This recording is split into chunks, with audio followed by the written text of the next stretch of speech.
Good evening. It was on July the 2nd of 1776 that the Congress of these United Colonies declared independence from Great Britain. It was 2 days later, on July the 4th, that they approved the Declaration of Independence. That's what I would like to read for you tonight. You see me here standing in a uniform. This is particularly the uniform of the 1st Regiment of Maryland. We were known as some of General Washington's favorite soldiers because 7 weeks after we heard this declaration read, it is what gave us the courage at the Battle of Brooklyn when General Washington and all of our armies were surrounded by over 30,000 British soldiers. That it gave us the courage that when we saw General Washington and our whole army was to be surrounded and slaughtered in that one day, and after just a few days of declaring independence, our army would be no more. But they called upon us, the 1st Regiment of Maryland, to go and to face the British at the old stone house. And so we stood 400 from Maryland between a swamp and an old stone building as the British were barricaded inside. We made 3 charges at that old building. We were certainly mowed down each time. We knew it would be that way, but we had heard these words 7 weeks ago, and it gave us the courage to stand and give our lives so that our general and all the remainder of our armies could escape and live to fight another day. In Congress, July the 4th, 1776, the unanimous declaration of the 13 United States of America.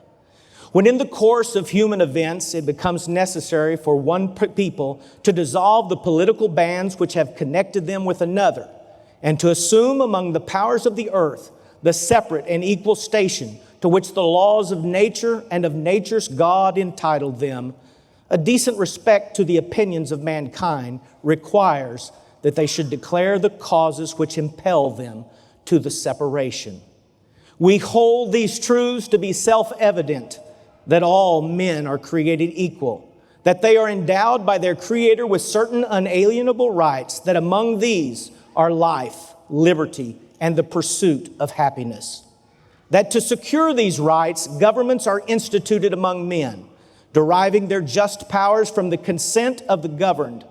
That whenever any form of government becomes destructive of these ends, it is the right of the people to alter or to abolish it, and to institute new government, laying its foundation on such principles and organizing its powers in such form as to them shall seem most likely to affect their safety and happiness. Prudence indeed will dictate that governments long established should not be changed for light and transient causes. And accordingly, all experience hath shown that mankind are more disposed to suffer while evils are sufferable than to right themselves by abolishing the forms to which they are accustomed. But when a long train of abuses and usurpations pursuing invariably the same object evinces a design to reduce them under absolute despotism, it is their right, it is their duty to throw off such government and provide new guards for their future security. Such has been the patient sufferance of these colonies, and such is now the necessity which constrains them to alter their former systems of government. The history of the present King of Great Britain is a history of repeated injuries and usurpations, all having in direct object the establishment of an absolute tyranny over these states. To prove this, let facts be submitted to a candid world. He has refused his assent to laws, the most wholesome and necessary for the public good. He has forbidden his governors to pass laws of immediate and pressing importance unless suspended in their operation till his assent should be attained. And when so suspended, he has utterly neglected to attend to them. He has refused to pass other laws for the accommodation of large districts of people, unless those peoples would relinquish the right of representation in legislature, a right inestimable to them and formidable to tyrants only. He has called together legislative bodies at places unusual, uncomfortable, and distant from the depository of their public records for the sole purpose of fatiguing them into compliance with his measures. He has dissolved representative houses repeatedly for opposing with manly firmness his invasions on the rights of the people. He has refused for a long time after such dissolutions to cause others to be elected, whereby the legislative powers, incapable of annihilation, have returned to the people at large for their exercise. The state remaining in the meantime exposed to all the dangers of invasion from without and convulsions within. He has endeavored to prevent the population of these states for that purpose, obstructing the laws for naturalization of foreigners, refusing to pass others to encourage their migrations hither, and raising the conditions of new appropriations of lands. He has obstructed the administration of justice by refusing his assent to laws for establishing judiciary powers. He has made judges dependent on his will alone for the tenure of their offices and the amount and payment of their salaries. He has erected a multitude of new offices and sent hither swarms of officers to harass our people and eat out our substance. He has kept among us in times of peace standing armies without the consent of our legislatures. He has affected to render the military independent of and superior to the civil power. He has combined with others to subject us to a jurisdiction foreign to our Constitution and unacknowledged by our laws, giving his assent to their acts of pretended legislation.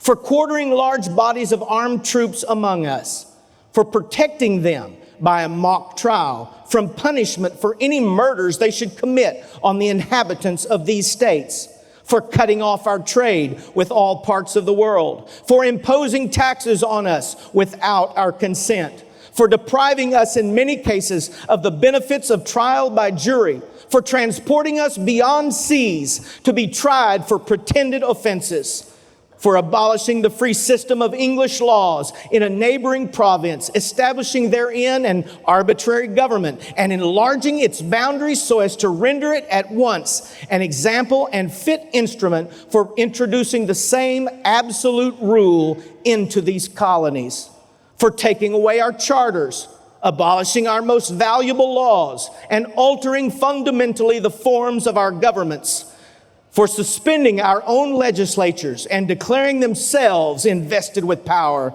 to legislate for us in all cases whatsoever. He has abdicated government here by declaring us out of his protection and waging war against us. He has plundered our seas, ravaged our coasts, burnt our towns, and destroyed the lives of our people.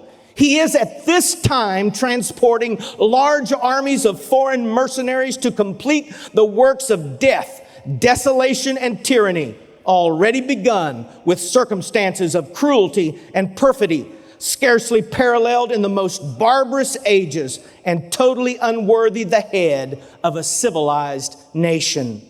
He has constrained our fellow citizens, taken captive on the high seas, to bear arms against their country, to become the executioners of their friends and brethren, or to fall themselves by their hands. He has excited domestic insurrections amongst us and has endeavored to bring on the inhabitants of our frontiers, the merciless Indian savages whose known rule of warfare is an undistinguished destruction of all ages, sexes, and conditions. In every stage of these oppressions, we have petitioned for redress in the most humble terms. Our repeated petitions have gone unanswered only by repeated injury. A prince whose character is thus marked by every act which may define a tyrant is unfit to be the ruler of a free people. Nor have we been wanting in attentions to our British brethren.